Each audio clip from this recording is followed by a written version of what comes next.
कि हुड्डा साहब पे आरोप लगा रहे हैं कि भाई नहीं हम मैं उस हम नहीं हमारे मैं शैलजा गुट के हैं तो हमें जानबूझ के फंसाने की कोशिश कर रहे नहीं हैं वो हुड्डा साहब। इसमें गुटबंदी की बात नहीं है।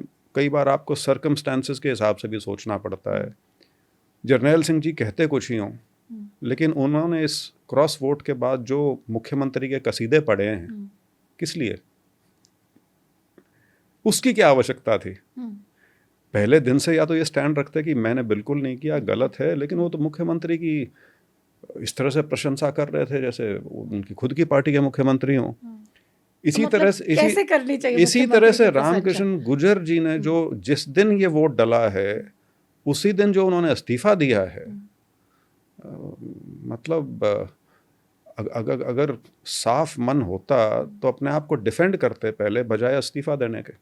वो तो पहले दिन ही इस्तीफा दे गए। तो आपको शक है इंटेंशन पे? नहीं, मेरे को इंटेंशन पे शक नहीं है। अगर सीएलपी लीडर और प्रभारी कह रहे हैं कि ये 5 लोगों की हमने वोट देखी है, इन्होंने वोट नहीं दिया है कांग्रेस को, आपको उसको मानना पड़ेगा। चलिए ये 5 तो ऐसे लोग हैं जो खुलकर सामने आ गए, उन्होंने जिनकी वोट कैंसिल हुए। वो गद्दार तो वो भी हैं, लेकिन वो तो पार्टी के अंदर ही है, मीटिंग्स में भी जा रहे हैं, तमाम चीजें भी कर ली, लेकिन नाम सामने भी नहीं आ सकता। उसका कारण ये है कि आपको पता ही नहीं लग सकता कि वो 3 कौन है। चौथे तो पता है, परमवीर सिंह। वो मुझे लगता है वो तो एक वो जिसको बोलते हैं कि 7 गलती है एक। उन्होंने अपना वोट कांग्रेस के ऑथराइज्ड एजेंट को दिखाया, उसके बाद वो फोल्ड शायद प्रॉपरली नहीं किया, तो आरोप ये लगा कि ये सीक्रेसी जो है वोट की वो लीक हुई है, उस पर कैंसिल हुआ। और उनका वोट कैंसिल हुआ है बीजेपी की कंप्लेंट पे। 2 की थी उन्होंने, भरत सिंह बेनीवाल जी और इनकी, भरत सिंह जी की मान ली गई, लेकिन ये कैंसिल हो गई। असली खेल तो वो बाकी 3 हैं जो मैंने कहा। अब उसमें हर व्यक्ति का अपना वर्षन हो सकता है, क्योंकि वो किसी को नहीं पता कि किसकी वोटें थी।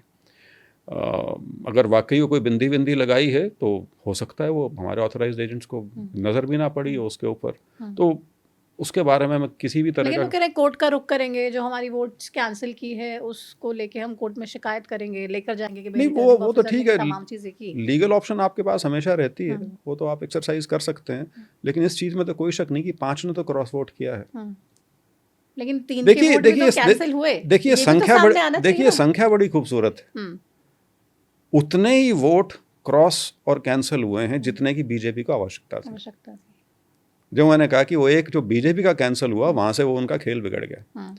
नहीं तो मेरा तो ये भी मानना है कि बीजेपी ने, लगता है अभय सिंह जी को भी पहले ही कह दिया कि हमको आपकी जरूरत नहीं है इस बार, हमने जो करना था हम कर चुके। तो अभय सिंह को शुक्रिया कहेंगे कि भाई कम से कम आप लोगों ने वोट नहीं डाली तो हमारे उम्मीदवार राज्यसभा पहुंच गए। शुक्रिया तो खैर क्यों करेंगे, उन्होंने तो वोट वैसे भी देना होता तो बीजेपी की देनी थी। ना दे की भी शायद वो बीजेपी की मदद कर रहे थे, क्योंकि नंबर्स रिड्यूस हो रहे थे उससे। खैर वो तो जो भी है, मतलब वो तो खैर साइड प्लेयर हैं इस पूरे इसमें। वो तो बीजेपी वोट कैंसिल हुआ इसलिए बात बन गई। लेकिन कांग्रेस को सीरियसली इस पूरे प्रकरण को सिर्फ खरीदार और बिकने वाले की नज़र से ना देखें, उसके पीछे आपको जाके देखना पड़ेगा। तो अब ये कहा गया भाई 20 करोड़ की ऑफर दी गई, 25 करोड़ की दी गई, हमारे पास रिकॉर्डिंग्स हैं, हमारे पास मैसेजेस हैं, हम शिकायत करेंगे, अभी तक उस बारे में भी कुछ नहीं हुआ है। मैं तो देखिए अंदर की जानकारी मुझे उस तरह से तो नहीं है, मुझे नहीं पता। अभी जो 2-3 दिन पहले शायद 31 तारीख को दिल्ली में मीटिंग भी हुई थी, लेजिस्लेटिव पार्टी की मीटिंग थी, तो वो तो हाईकमांड क्या डिसीजन ले रहा है, किस स्टेज पे है, मुझे उसका ज्ञान नहीं है। लेकिन मेरा मत ये है कि इसमें रियायत नहीं बरतनी चाहिए, क्योंकि कोई फ़ायदा नहीं है उससे, बल्कि औरों को भी संदेश गलत जाएगा। ये सोच के नहीं झिझक जाना चाहिए कि 2 साल बाद राज्यसभा चुनाव फिर आना है। आज 5 हैं, अगली बार अगर इनके साथ कुछ नहीं हुआ तो अगली बार 10 हो जाएंगे, 5-8 ही लगा लीजिए, क्योंकि कैंसिल वाले तो पार्टी के अंदर ही है ना। पार्टी के लिए ना हम उनके नाम बता सकते हैं, ना हमें नाम पता है और ना हम बता पाएंगे, तो वो लोग तो फिर से गेम करेंगे। इस तरह की अनुशासनहीनता जानबूझ के जो की गई हो, उसके ऊपर तो कार्रवाई कड़े से कड़ी होनी चाहिए।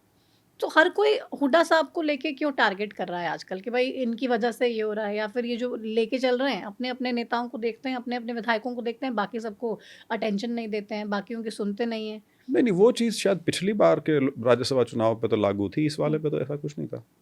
इस बार सब कुछ ठीक था, सारे थे वहाँ। सारे कुफरी और जहाँ भी थे 31 गए थे, 31 6 थे। नहीं गए थे, हुड्डा साहब भी यहीं थे। और नहीं, वो लेकिन वो उन 6 पे तो सवालिया निशान ही नहीं है। हम्म, जो क्रॉस वोट हुए हैं वो तो सारे उन 31 में थे वहाँ पे, सारे के सारे थे। कैंसिल वाले कैंसर वालों को तो पता नहीं ना कौन है, वो तो अटकलबाजी की बात है। सबको लग रहा है कि इससे जो बाकी विधायक जो पार्टी के साथ हैं उनका भी मोरल डाउन होता है कि भाई सारे हमें भी शक की निगाहों से देख रहे हैं। नहीं, बिल्कुल। देखिए, आप मेरे साथ भी इस इंटरव्यू में इस चीज़ के ऊपर इतनी हम चर्चा कर रहे हैं, ये इसी बात की तरफ इशारा कर रहा है कि कांग्रेस का कैंडिडेट जीत भले ही गया हो, लेकिन पार्टी हारी है, उसे नुकसान हुआ है। ये एक मानने वाली बात है, और इसीलिए मैं जिम्मेवारी की बात करता हूँ। 2024 का जीता चुनाव कांग्रेस नहीं जीत पाई, उसकी कोई जिम्मेवारी फिक्स नहीं हुई। ये राज्यसभा का चुनाव जो है, इसकी अब तक जो कार्रवाई है वो सिर्फ उन एमएलएस पे फोकस्ड है जिन्होंने पार्टी के साथ दगा किया, लेकिन अभी भी जिम्मेवारी की बात कम से कम मुझे सुनने में नहीं आई है। अंदर खाते क्या हो रहा है मुझे नहीं पता।